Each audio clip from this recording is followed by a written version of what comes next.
Yeah. Okay, so here we go. First of all, I'm going to list the first perfect squares. Excluding 0 and 1, because 0 and 1 don't do me any good. Square root of 4, square root of 9, square root of 16, square root of 25, square root of 36, square root of 49, square root of 64, square root of 81, square root of 100, square root of 121, and square root of 144, okay? And it keeps going. But every one of these square root numbers becomes a whole number. Some of the other numbers we don't really want because, for instance, the whole point of this is that we don't really want answers like this. That's an irrational number. It goes on forever. We really don't want a number like this. We get done. We want to keep the square root of 3. That's an okay number. That's an answer. This is an ugly answer. We do not want this answer. So let's see. 2 is a whole number, and then the square root of 75. So I look up here and say, what times what makes 75 that's a perfect square? Well, it has to be 25. Has to be. So I'm going to rewrite this as the square root of 3 times the square root of 25. The purpose of this is to get one of these numbers so I can reduce it.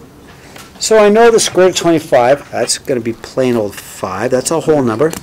And I am multiplying, so I'll put the 2 times 5 together, and I'll have 10 square root of 3. And I want to keep that answer because the square root of 3 as the square root of 3 is a nice looking number.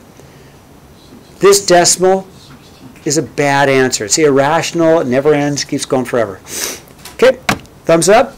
Yay! Okay, number 2. Got my whole number, 3.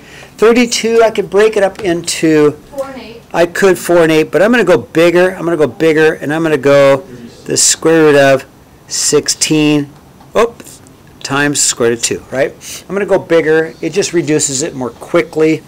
The square root of 16 is 4. I can multiply my whole numbers and get 12 square roots of 2. Okay, thumbs up? Okay, good. If I get going too fast, please tell me, okay? Okay, negative 5 is a whole number. 161 is probably 81 times 2. And if you're not sure, you can just use, if you're not sure, you can try calculators and divide it by any of these, right? But divided by 81, it does go in 2 times. That's one of the techniques I use. I just start dividing numbers by those numbers in green. So I'm going to have a square root of 81, square root of 2. I know the square root of 81 is 9. 9 is a whole number. 5 times 9 is a negative 45. Square root of 2. Again, I like the square root of 2 instead of this number. That's a really ugly, irrational number. Okay. Now, let's go on to cubes. My first perfect cubes are going to be 8, 27, 64, 125, 260, and they keep going, but I don't really need to have much bigger than that. So cube root of 8 is 2, cube root of 27 is 3, cube root of 64 is 4, cube root of 125 is 5, cube root of 216 is 6, because 2 times 2 times 2 is 8, 3 times 3 times 3 is 27, 4 times 4 times 4 is 64, 5 times 5 times 5 is 125, 6 times 6 times 6 is 216. So, example 4, I'm looking for any of these numbers. Well, this 4 is a whole number, but 16 can be 2 times 8, right? Agree, 8 times 2. So I'm going to have the cube root of 8 times the cube root of 2, because 8 is a perfect cube root. I can change this into a whole number, so I can take the cube root of 8 and I can change that to a 2. I'm going to multiply the whole numbers, and I'm going to get a 8 times the cube root of 2. 135. Well, I'm not sure, but if I get confused, sometimes I just start dividing until I get it. So I'm like, okay, 135. I need to divide it by one of these numbers, one of my perfect cubes. So maybe divide it by 27. Ah, it works. So I know it's 27 times 5. I've got my 4 is my whole number. So go cube root of 27, cube root of 5. I know the cube root of 27 is 3. It's a whole number. 4 times 3 is 12 cube roots of 5. Okay? How am I doing? Okay? Okay, this is algebra 2. We did the other in geometry. We're a step up, but it's the same process. We just need to look for the perfect cubes. Example 6, negative 5 is my integer. 81. I think it's 27 times 3.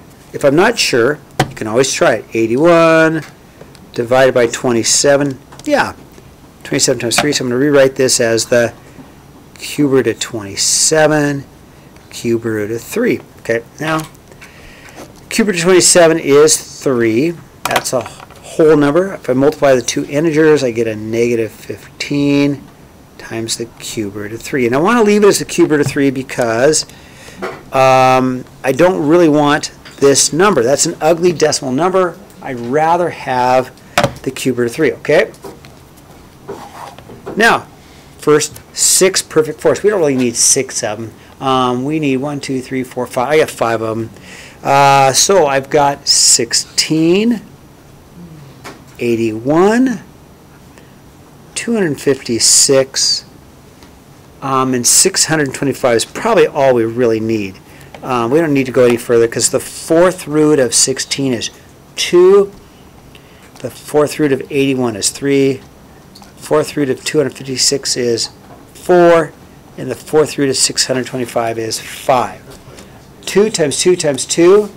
2 times 2 times 2 times 2 is 16. 3 times 3 times 3 times 3 is 81. 4 times 4 times 4 times 4 is 256.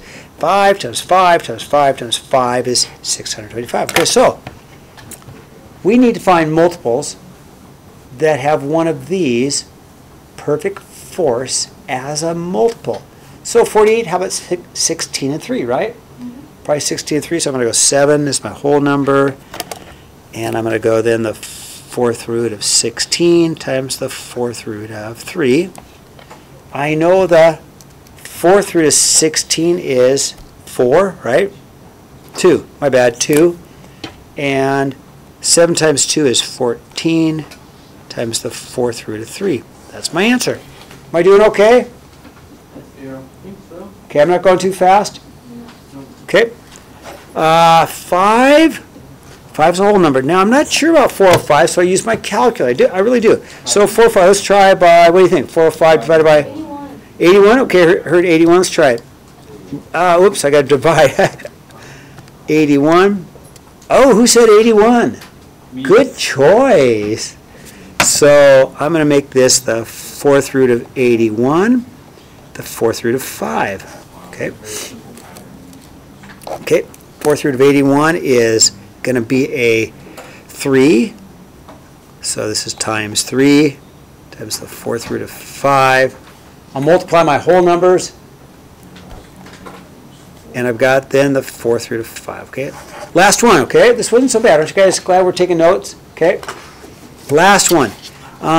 Negative 3 is my integer. So what do you think? 256 and 4. Okay, so let's divide it by 625. Is that what you said, Sean? So if you're not sure, I'm not sure. So I'm like, which one is it? So I'm going to divide it by one of these numbers, see which one it is. 2,500 divided by 625. Hey, and it goes in evenly, doesn't it? So I'm going to go the fourth root of 625, fourth root of 4, right? Right? And then I know this is going to be a 4.